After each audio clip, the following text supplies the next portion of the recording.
저거를 펀치홀로 다다다다 뚫으면은 상당히 안 이쁠 거잖아요. 아이폰이 용납할 수 없다. 차라리 나는 탈모로 갈래.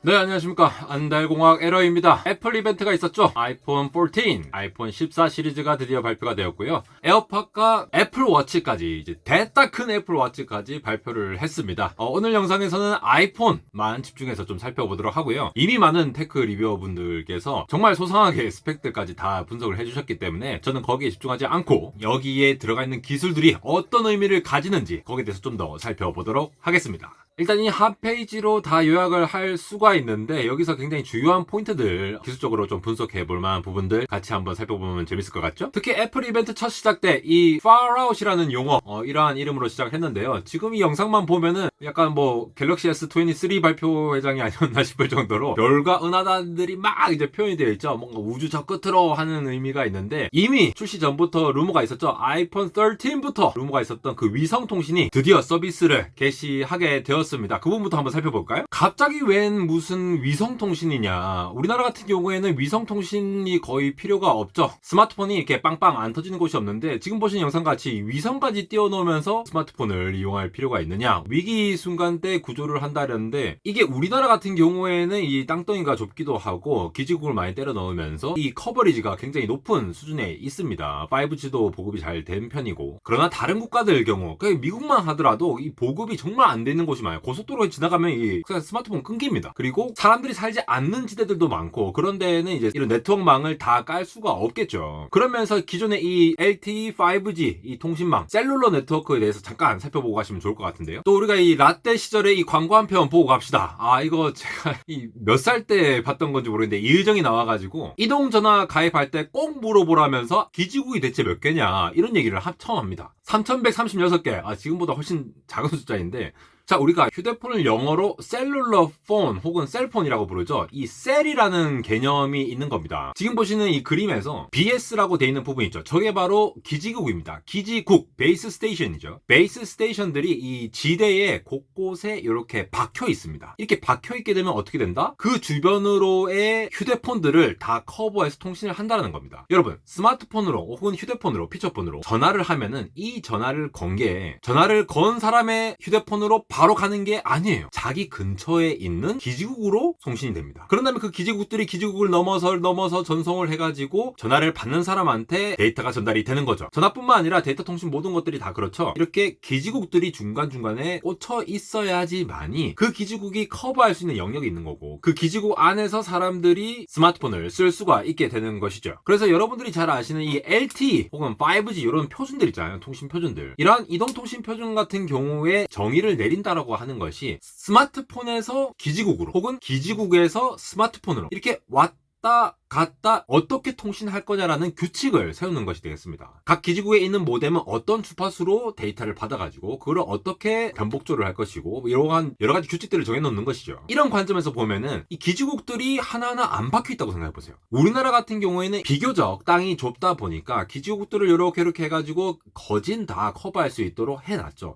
근데 미국 같은 나라, 그리고 캐나다, 중국, 호주 이런 나라에 사람도 거의 살지 않는 곳에 기지국을 넣는다라는 것이 통신사들 입장에서는 굉장히 부담이 되겠죠. 아예 수익은 안 되는데 계속 유지 관리를 해야 되고 이 보급이 잘 되지 않습니다. 그리고 여전히 세계 곳곳에 이 이동통신, 스마트폰을 통해서 통신이 가능하지 않은 지역들이 굉장히 많다는 거죠. 이 부분을 커버를 하겠다라는 게 위성통신이 되겠습니다. 사실 일론 머스크의 스타링크 같은 경우에도 그런 거죠. 기존에 있는 위성은 그 궤도를 이제 중궤도 이상으로 딱 올려가지고 군사 목적이라든가 아니면 데이터 네트워크가 필요한 경우에만 쓴다라고 했는데 그때의 지연 시간이 너무 긴 거예요. 바로바로 데이터를 보낼 수도 없고 데이터 속도도 너무 느리고 그래서 이 저궤도 쪽으로 궤도를 조금 낮췄어요. 궤도를 조금 낮추게 되면은 아무래도 가까이 내려온 것만큼 지연 시간이 줄 수 있을 거고 그만큼 데이터 스루퍼 밴드위스를 더 올릴 수가 있다. 전송 속도를 좀 더 높일 수가 있게 되겠죠. 스타링크가 그래서 이제 1000몇 개 이렇게 막 그 위성들을 올려가지고 걔네들 각각이 기지국 역할을 하는 겁니다. 원래는 땅 위에 산 위에 위에, 아파트 위에 높은 지대에 설치하던 이 기지국들이 위성에서 커버를 쫙쫙쫙 해주면은, 예를 들어 기지국 같은 것도 이 사람이 쉽게 갈 수 없는 그런 곳에 설치하기가 굉장히 힘들 거지 않습니까? 그런데 위성은 위에 올려놓고 그냥 계속 신호를 주고받고 해주면은 오지라 하더라도 사람들이 잘 살지 않는 곳까지도 커버가 가능하다. 그러니까 기존에 이제 5G, LTE 같은 쪽에서 커버를 하지 못한 영역까지 할 수 있으니까 굉장히 좋게 되겠죠. 그래서 아이폰이 요걸 아이폰 14부터 서비스를 지원을 하겠다는 겁니다. iOS는 16 이상이어야 되겠고요. 근데 이게 이제 스타링크가 지향을 하는 바는 거의 모든 폰에 다 적용할 수 있도록 이런 걸 좀 준비를 하고 있는데, 아이폰 같은 경우에는 아이폰 14에 이 모뎀 칩을 따로 박은 것 같아요. 무슨 말이냐? 글로벌스타와 협력을 했거든요. 글로벌스타가 이제 위성 올려서 이미 위성 통신 사업을 하고 있습니다. 일반 게이트웨이에서는 C밴드를 사용해서 이제 업링크, 다운링크 이렇게 왔다 갔다 움직이고, 일반 휴대용 기기 통신으로는 저 S밴드라고 정의되는 저영역 2.4GHz에서 2.5GHz 대역, 저 주파수 대역을 쓰게 되거든요. 그러면은 기존에 있는 주파수 대역과 다른 셀룰러 네트워크와 주파수 대역이 다른 그쪽의 통신이 가능하도록 주파수를 받아야 되고 그걸 처리를 할 수 있는 모뎀이 따로 있어야 되는데, 아마도 지금 예상하기로는 퀄컴의 이제 X60 혹은 X65 같은 그런 모뎀 칩을 따로 넣은 게 아닌가 추정이 되고 있습니다. 그거를 박아 넣고 난 다음에 글로벌스타에서 지금 위성통신 서비스를 하고 있는 거를 아이폰에서 가능하게 만들었다, 이렇게 되는 거죠. 이 같은 경우에는 지금 미국, 캐나다, 푸에르토리코 이렇게만 지금 지원을 하고 있고요. 만약에 한국 유저들, 아직은 한국에서 이 위성통신을 지원하지 않을 예정이지만 한국에서 산 아이폰을 들고 미국에서 길을 잃어버렸다, 그럼 이 위성통신 서비스를 이용할 수 있습니다. 여기 좀 제약이 있습니다. 아이폰을 위성이 있는 쪽으로 이렇게 쑥 밀어가지고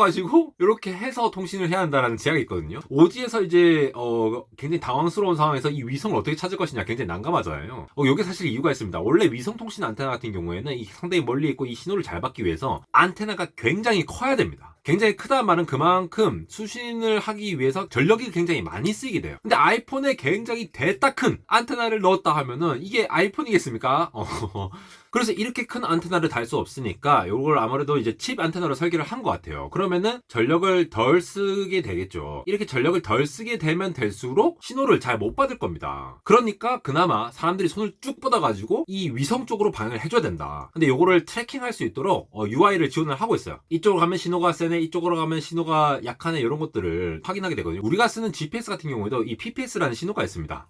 주기적으로 계속 보내는 신호가 있어갖고 그걸 위주로 해서 싱크로나이제이션을 하고, 여기가 맞구나, 이렇게 이해를 하듯이 아이폰에서 지원하는 위성통신 같은 경우에도 트래킹을 할 수 있도록 가이드를 해줄 수 있는 걸 갖추고 있다, 이렇게 이해를 하시면 될 것 같아요. 더군다나 이 데이터를 굉장히 짤막짤막하게 보내야겠죠. 이 통신 속도 자체가 느리기 때문에. 그런데 이거를 조금 더 빨리 해보기 위해서 애플에서는 특별히 자기만의 이 컴프레션 알고리즘, 메시지를 압축해서 보낼 수 있는 그런 것들을 지원을 한다라고 해요. 거의 3분의 1 수준으로 줄어든다고 하니까 굉장히 많이 줄어들게 되는 거죠. 그래서 아이폰에서 SOS를 딱 보내면은 위성이 받고 그걸 다시 베이스 스테이션으로 내려서 이 근처에 있는 릴레이 센터에 연결을 해서 119 같은 데 소식을 전하겠죠. 하다 보니까 너무 신나가지고 통신 얘기를 너무 많이 했는데 다음으로 넘어가도록 하겠습니다. 그 다음에 또 신박한 요거, 차가 이렇게 완전 개박살이 나고 있는데 crash detection, 충격을 감지하고 탐지해낼 수 있는 기술이라고 하는 거죠. 요거는 기술적으로 어떻게 가능할까요? 큰 충격이 왔을 때 의식불명인 상태에서 아이폰이 알아서 SOS 쳐낼 수가 있으면 얼마나 좋겠습니까? 이걸 기술적으로 가능하게 하기 위해서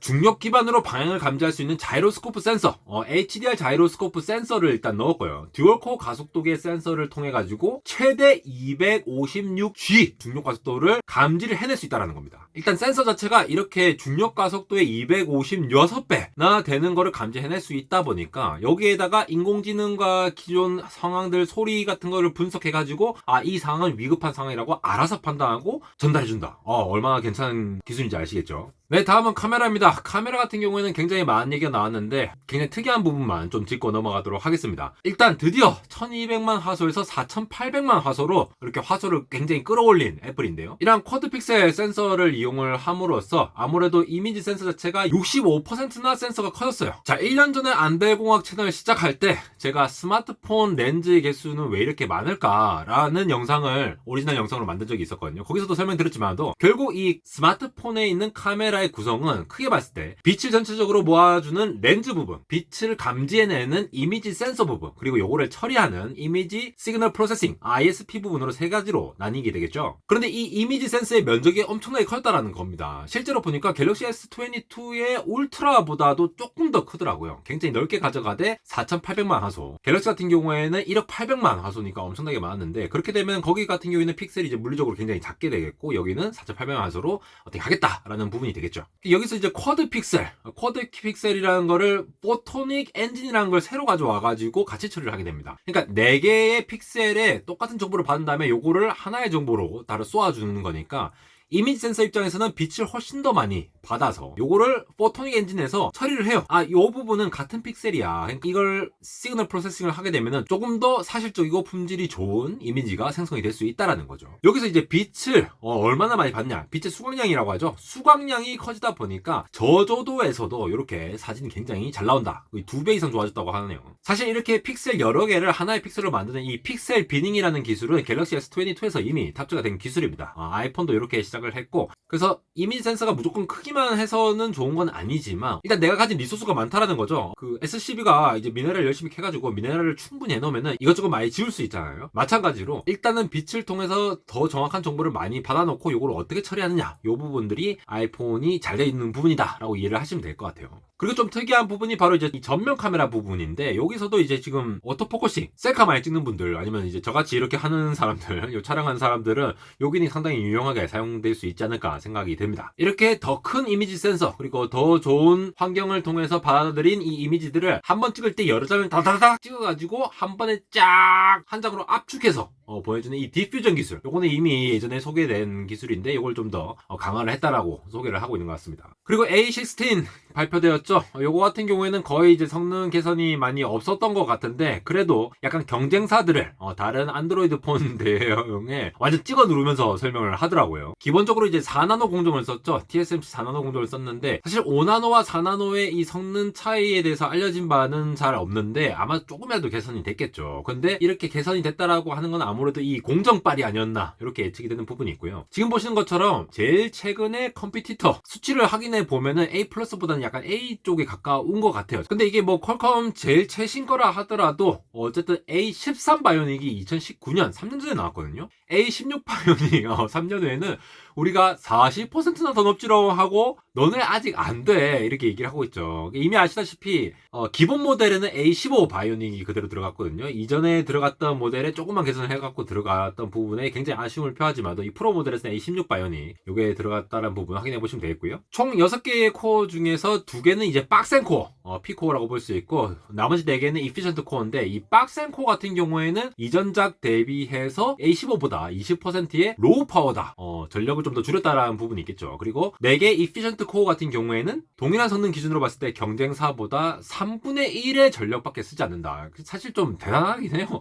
이게 이전작 A15를 그대로 썼다고 해도 지금 경쟁사보다 우수한 상황이다 보니 예전에 막 몇십 프로 이렇게 개선될 때가 있었는데 지금은 그렇게는 가지 않고 있는 것 같습니다. 그래서 기본형과 프로 모델 요거 고민 많이 하시는 분들이 있는데, 이번 4개 라인업 전부 다 램이 6기가로 통일해서 들어간다고 했거든요. 근데 요게 급이 나뉘는 거 아시죠? 하나는 LPDDR4X가 들어가고 나머지 프로 모델에는 LPDDR5가 들어갑니다. 똑같은 D램이라도 지금 세대가 다른 거죠. 그러니까 LPDDR5가 이 전작 LPDDR4X보다 일단 프로세싱 속도가 40%나 빠릅니다. 그 전력 소모는 30%또 낮고요. 그러니까 이거 들어가는 게 무조건 좋아요. 6기가라는 거는 예를 들어 곳간에 공간이 이만큼 있는데 그 곳간에 얼마나 빨리 들어갈 수 있느냐, 혹은 거기 곳간에 들어갔더니 온도가 높으냐 낮으냐, 이렇게 볼 수가 있겠죠. 마지막으로 볼 부분이 드디어 탈모 베젤을 버린 디스플레이입니다. 다이나믹 아일랜드라고 소개하는 이것 때문에 지금 커뮤니티나 전 세계가 약간 좀 들썩이고 있거든요. 야, 이거를 요렇게 표현했구나 라는 거. 아이폰이 그렇게 노치를 고집하면서 탈모니 뭐니 M자 탈모니 계속 얘기를 했는데, 이제는 드디어 펀치홀, 알약 형태라고 얘기를 하는데 요 좀 길쭉한 형태의 펀치홀을 했죠. 근데 갤럭시 같은 경우에는 이전에 훨씬 훨씬 이전에 몇 년 전부터 펀치홀을 이미 도입을 해왔는데 이제 와서 펀치홀 하면 좀 식상하잖아요. 그런데 이 소프트웨어가 강한 애플이 이 부분을 저렇게 알림창으로 다양하게 사용할 수 있도록 애플리케이션을 UI로 변형을 해서 적용했다는 점 상당히 신박한 부분이 되겠습니다. 지금 계속 저렇게 바뀌잖아요. 이모티콘도 나오고 에어팟이 연결되면 에어팟이 연결됐다고 나오고 여러 가지 조절을 할 수 있겠죠. 사실 이렇게 노치를 고집할 수밖에 없었던 이유가 있었죠. 저렇게 기본적으로 트루뎁스 카메라로 이게 페이스 아이디 이런 것들을 다 지원을 하는 아이폰이다 보니까 앞쪽에 센서가 너무너무 많은 거예요. 조도 센서도 있고 근접 센서도 있고 계속 적외선 센서 모든 것들이 다 있다 보니까 저거를 펀치홀로 다다다다 뚫으면은 상당히 안 이쁠 거잖아요. 아이폰이 용납할 수 없다. 차라리 나는 탈모로 갈래. 이렇게 간 거거든요. 근데 이제 이거를 드디어 약간 좀 줄이면서 펀치홀을 만들 때 이게 감쪽같이 없어질 수 있도록 그렇게 소프트웨어적으로 보완을 해냈다. 이러한 섬세함 때문에 사람들이 약간 놀라고 있는 것 같아요. 자, 지금 이렇게 영상에서 나오는 저 부분 같이 새까맣게 표현돼갖고 아예 티도 안 날 것이냐라는 거에는 의문이 있어요. 아무래도 물리적으로 표시가 날 것 같은데 어쨌든 저게 이제 인지가 안 될 만큼 그리고 유용할 수 있을 만큼 저렇게 UI를 지원한다는 거, 그리고 앞으로 저 부분이 굉장히 많이 활용이 될 수 있다라는 부분이 있겠습니다. 페이스 아이디 계속 집착을 하는 이유는 아무래도 애플이 이제 안면 인식 같은 경우 웨어러블 기기 쪽에도 확장을 해 나갔을 때 이런 거에서 굉장히 핵심적인 기술이 될 수 있기 때문에 이거를 끊임없이 포기하지 못하고 아이폰에 넣어서 사람들의 데이터를 아마 축적해서 이럴 땐 잘 안 되네, 이런 건 잘 되네, 이런 것들을 좀 활용할 수 있지 않을까 그렇게 생각이 듭니다. 그리고 안드로이드에서 진작에 지원되었던 이 120Hz에서 1Hz일 때 바로 이제 Always On 디스플레이, 항상 켜져 있는 디스플레이가 가능하죠. 1초에 한 번 계속 데이터를 업데이트 해주면서 디스플레이에 표현을 하는 방식이니까. 이전에 프로모션 같은 경우에는 10Hz까지 지원했는데 사실 1Hz와 10Hz 비교하면은 10배 더 많은 거예요. 화면 업데이트를 1초에 10번 더 하는 겁니다. 이걸 지원해주지 않고 있다가 드디어 Always On 디스플레이를 아이폰 프로 라인업에서는 지원을 하게 되었습니다. 기본 라인업에서는 여전히 지원을 안 하는 걸로. 아무래도 스마트폰에서 가장 배터리를 굉장히 많이 먹는 부분이 사진 찍고 사진 보여주고 모든 걸 다 해야 되는 바로 이 디스플레이 부분이죠. OLED를 가지고 있다 보니까 또 전력을 또 많이 쓰게 될 것이고, 그런 것들을 1초에 한 번만 업데이트하냐 1초에 120번 업데이트하냐에 따라서 배터리 소모량이 굉장히 차이가 나겠죠. 그런데 1Hz를 적용할 수 있도록 하다 보니까 이제 안드로이드 사용자분들은 이제 별로 안 놀라실 수도 있겠지만도 요게 드디어 지원이 가능하다라는 거까지 보시면 좋을 것 같습니다. 사실 스마트폰이 요게 이제 하나의 기술 집약체다 보니까 애플 이벤트마다 뭔가 설명을 계속 해드리려고 해도 시간이 너무 많아지는 것 같네요. 각 편에 대한 상세한 내용들은 이 오리지널 영상 통해서 제가 좀 빠르게 편집을 해서 올리도록 하고, AP에서의 좀 아쉬움은 있었지만 다른 부분에 이 센스 넘치는 그런 것들, 그리고 저 같은 경우는 이 위성통신 부분이 우리나라에서 서비스가 되지 않는다 하더라도 드디어 이 위성통신 시대가 열리는구나, 그리고 머스크 형이 스타링크 서비스에 게시하고 하면서 뭔가 우주 시대로 넘어가는 듯한, 그리고 언젠가는 위성통신이 굉장히 대중적으로 널리 퍼질 것만 같은 그런 기분이 들어서 기술 혁신을 느낄 수 있는 그런 자리가 되어서 굉장히 재밌었습니다. 이번 아이폰 14 시리즈가 나왔을 때 반드시 사겠다고 마음을 먹었지만 아이폰 한 대가 맥북 에어 기본형 가격이 돼버려 다시 한번 아이폰 15을 존버하게 되는 안달공학 에러였습니다.